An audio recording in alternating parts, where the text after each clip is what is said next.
Hi guys, Amrit here, welcome back to my channel, and today I have a little bit of a serious video. Now this video is mainly for anyone interested in magic or performs magic or is a magician in general.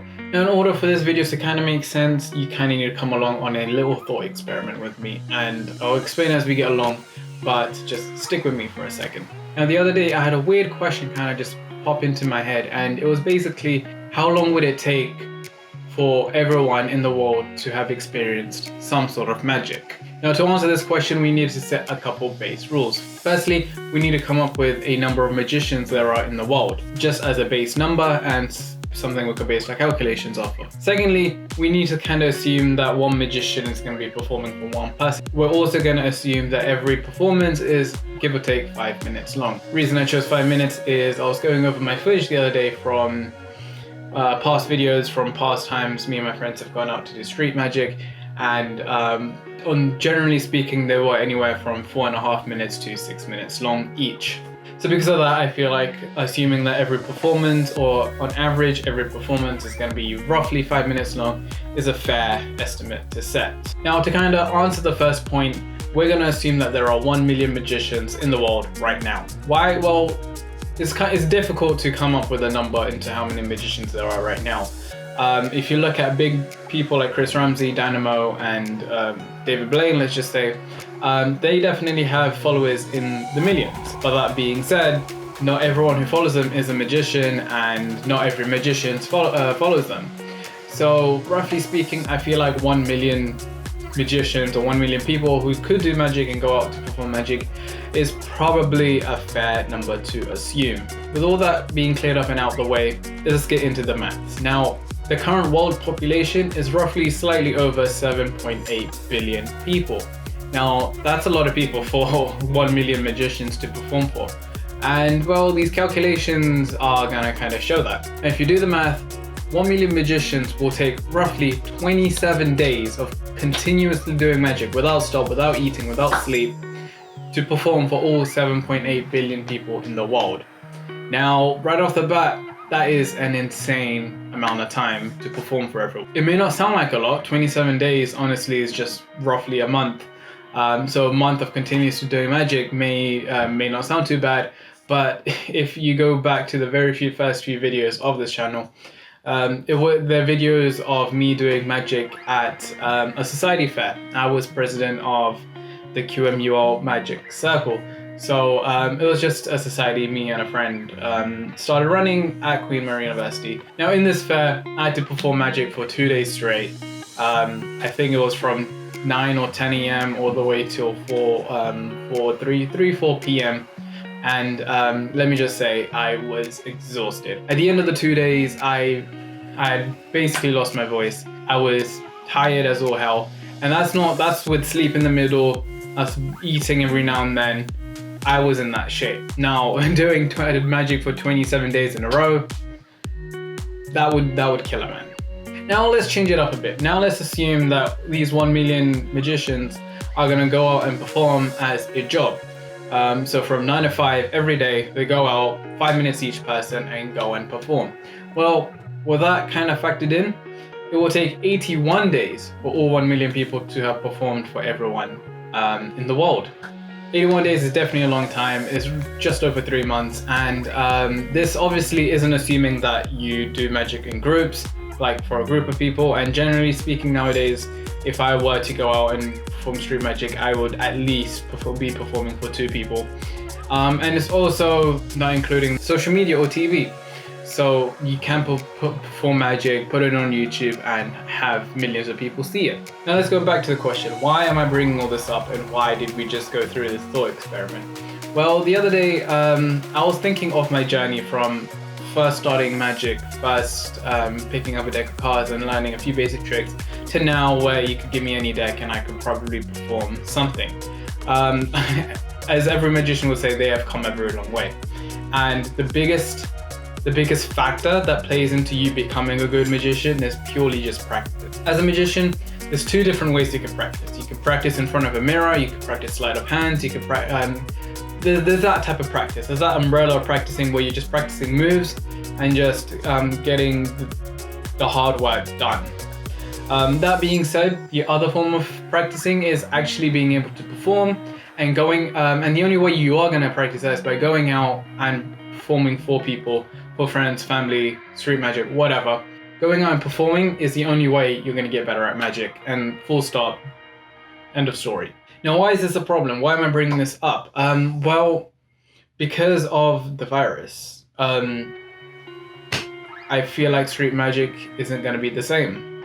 Now, if you're new to this channel, I should just mention that this channel kind of started off with me just doing street magic and uploading that onto YouTube. So I have done my fair share of street magic, and I've also done my fair share of stage performances, stage magic, and I've done everything in between. Now, I have to say, street magic is by far my favorite compared to like stage performances and all that. Now, don't get me wrong, me and my friends and when we would go out to perform street magic, we would get rejected. A lot.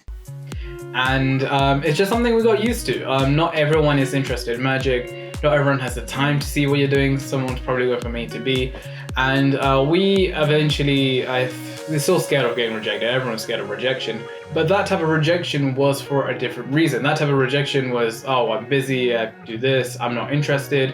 But now I feel like street magic is going to be rejected for a completely different reason. Nowadays, when you approach someone, the first thing the other person thinks is social distancing. Keep your distance with other people that you don't know. And yeah, that's not gonna work when it comes to magic. With magic, I need you to be touching the cards I'm touching. I need you to be up close and personal, whether it be misdirection, sleight of hand. There is a thing in magic, the further you are, the more you see. And to an extent, that is true. That is true. So if I were to do magic and you're standing 6 feet away from me, it's not going to be the same. And I feel like now, because of the virus, people are going to be more inclined to deny you just so we could maintain that distance, social distancing. They don't want to catch the virus or whatnot. And it is understandable. It's understandable why people would want to do this, why people want to keep the distance. But as I've been saying, street magic isn't going to be the same. Now, on top of that, another thing that's going to be suffer are gigs. People who do magic for a living, go out, perform at weddings, birthdays, or whatnot. You're also going to suffer. I know a lot of people around the world, they're doing weddings, marriages with only 10, 15 people of their closest family or relatives. In that scenario, these people they're just not going to be hired to go and perform magic. That's going to affect a lot of people when it comes to how this world's going to work after the virus is gone. Now I'm going to be honest. This video may be for nothing, and maybe in a month or two, everyone goes back to normal and no one's scared of the virus or anything related to it. Now, of course, this is all my opinion. I could be right, I could be wrong. But what I do know is magic is going to take a hit, and has already taken a hit.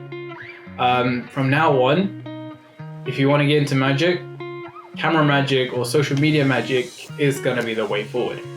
Whether it be black art magic or just gimmicks that only work on cameras, they're going to be the step forward from now on. And is that a good thing? I don't think so. Magic is a weird form of entertainment. When it comes to songs, films, it's straightforward how they entertain someone. Magic, it gives you the feeling of mystery, or it makes you surprised. And well, it's possible to do that via camera, via social media, but it's just not the same.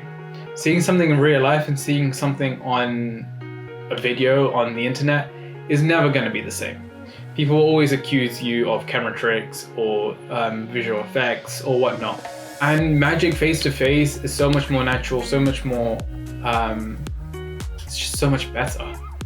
That's the point of all this. I'm not saying that magic is dead or anything. I'm just saying that magic is going to be shifted to a new format. There's just something different about seeing people's reaction in real time. And that's something camera magic or social media or whatever you post on social media, it's something they can't do. If you go on my Instagram, I've recently only been posting just reactions of tricks I've done to people and their reactions. And I feel like that's, as a magician, that's so much more satisfying than just posting a video online and getting 1,000 likes, 2,000 likes, or however many likes people get when they post magic stuff. Of course, these are only my thoughts on the matter. Do let me know in the comments below what you think. Do you think magic's gonna change? I honestly think that if me and the lights go out again, we're gonna be rejected a fair bit more, and it's just what it is. So thank you everyone so much for watching. This has just been my thoughts about the future of magic and where I see magic going in the future. It's basically only going to be online stuff. So thank you for watching. I'll see you next week in a brand new video. Bye bye.